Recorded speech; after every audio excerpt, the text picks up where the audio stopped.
ઈદે મિલાદુન્નબીના જુલુસમાં શાહે આલમ દરગાહની પ્રતિકૃતિ આકર્ષણ જમાવશે. આગામી 26 ઓગસ્ટના રોજ ઈદે મિલાદુન્નબી સલ્લલ્લાહુ અલૈહિ વસલ્લમનો પવિત્ર દિવસ આવી રહ્યો છે. આ દિવસે દેશભરમાં જુલુસ કાઢવામાં આવે છે.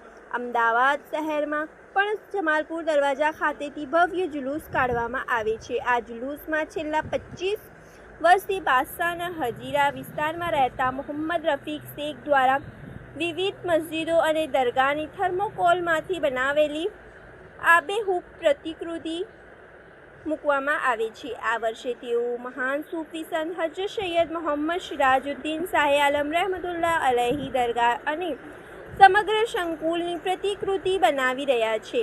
શનિવારના રોજ રાયખડના સામાજિક કાર્યકર બુરહાનુદ્દીન કાદરીએ તેમના બાદશાહના હજીરા સ્થિત ઘરની મુલાકાત લીધી હતી, જ્યાં શાહે આલમ દરગાહ મસ્જિદ સહિત સમગ્ર સંકુલની આબેહૂબ પ્રતિકૃતિ જોઈ દંગ રહી ગયા હતા.